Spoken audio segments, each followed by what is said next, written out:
Draw just a quick line over underneath that and separate it. Now, with this £86,400, you're going to get it tomorrow, alright?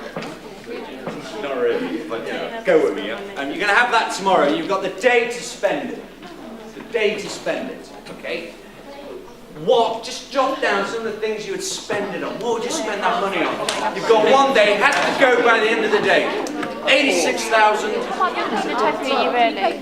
No, but I want to learn. I can't remember. I had a dog. Sorry, I must be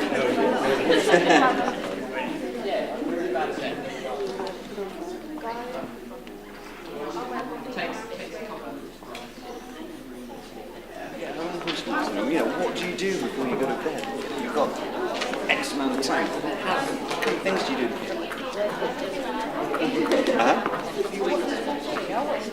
Do you come across the word procrastination? It's a nice word. Word of the day. Procrastinate. It's when you aim to do something, you always avoid doing it. So you need to give us an overview of today's day at school. Well, it's a study skills day, motivation day for Year 11 students. We're trying to prepare them not only for post-16 life, but also in terms of their final GCSE exams. So the whole idea of the day is to make sure that every student reaches their potential. And reaching potential means different things, doesn't it? It does for different students. Today we've got 3 different sessions on. Reach for the stars, which is for the higher performing students. Hit the mark, which is making sure that students convert D's into C's.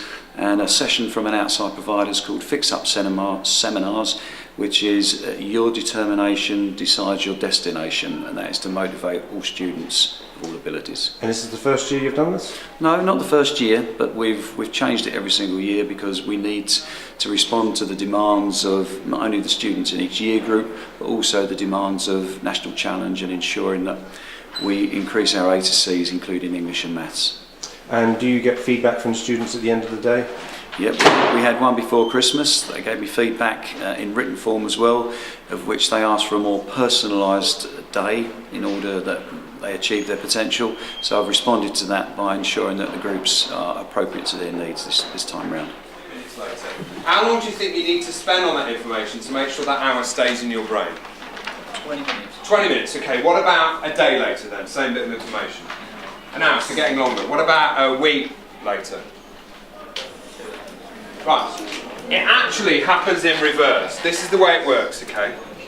You spend an hour on something, you then take a break for 10 minutes, and by take a break I mean you do something completely different that's totally unrelated.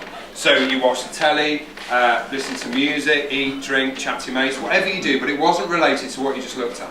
Then 10 minutes later, you review what you just did for 10 minutes, you test yourself on it. The reason why you do that is it puts that information into your long-term memory. And once information's in your long-term memory, you won't forget it. So now a day later, you only need to look at the same bit of information for 5 minutes because you're just making sure it's still there in your brain. A week later, between 2 and 5 minutes, same a month later. If you do that with everything important you're being asked to remember, you keep it all at the forefront of your mind. Okay? Just write this down. This bit's been done for you. So just on the page, 10 minutes, 5 minutes, 2 to 5 minutes, 2 to 5 minutes, if you haven't already. So 10 minutes, 5 minutes, 2 to 5 minutes, 2 to 5 minutes. Okay, listen, 2 things I would suggest, right? Every time you learn something new that you know is going to be important for your exams, whether you're studying it at home or whether you're learning it in a lesson, if you just spend half an hour working out what the 20% is, theme, main idea and details, put that into your brain using whatever memory technique works for you. Take a break for 5 minutes, do something completely different, then come back and test yourself on it. You put it into your long-term memory, and most importantly, you do it at the point that you learn it and understand it, so nothing else is getting in the way. Okay? You see this bin here? If that bin was empty and I threw the marker pen in the bin, and while there's nothing else in the bin, it will be really easy for me to find the marker pen, because when I look in the bin, the only thing in the bin will be the pen. Yeah? As soon as I start putting other rubbish in the bin, but my ability to find the marker pen, it just gets harder because I have to look through all the other rubbish to find the pen. The same thing happens with your brains. You're going to be told so much other stuff in the next few months that that's all piling up on top. And you have to look through all of that to find out what's important. So actually do yourselves a favour, put it into your brain at the point you learn it and the point that you study it at home, when nothing else is getting in the way, and then everything just becomes easier. So when you get to a week, 2 weeks before your exams, you can actually spend an evening, you know, if you're going to spend 2 hours one evening, you can do it on about 20 different things, because all you're doing is testing yourself on what you already know, rather than trying to relearn.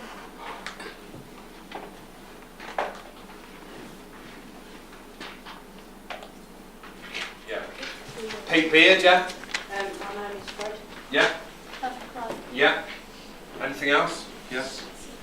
Yeah. On the front, yeah. One more thing, I think. Yeah. And the blue and red spotted hat, yeah. You've probably all done this, so let's try and do this at the same time in some sort of rhythm. The first word was llama, and then... Yeah. Yeah. Yeah. Books, shoes, cheese, flowers, ham, David Beckham, car, newspaper, carrots, toilet brush. Brilliant. Who got all 15? Who got all 15 in order? Remember the names of the animals in constant temperature? And what about changing? Reptiles and amphibians. Great. And what did No Backbones just done it in an interesting enough way so you can remember it? Well, you've all been able to remember everything we've gone through today, and you've never seen it before. If you can do it with this, you can do it with anything. You all obviously have the capability of being able to do that. It just comes down to choice, okay? If you choose to be able to do it, then you will be able to. Fantastic, well done. You've been in here for 2.5 hours. What have you been learning? We've learning about how to revise and what are the easiest ways and everything, and how it's quicker, and you don't have to just sit there for like 2 hours just reading for a bit of text and just memorising it, or you can just take a certain amount out of it. And would you say revision comes easily to you, or do you have to work at it? Definitely have to work at it. So these sessions are going to come in very handy. Yeah. How are you feeling about your exams coming up? When is it? June and July? Yeah, May they start. May. Yeah, I'm kind of scared, but I can, as long as I know that I can revise and I know all the information and everything, I know that I should be able to do quite well. And when it comes to revising, are you somebody who has to have a darkened room, you know, working in silence? Yeah, I can't have any distractions. Yeah. Otherwise, it's just everything goes out of one ear. But this has been these are very, very handy sessions for you at the school are putting on. Yes, very handy.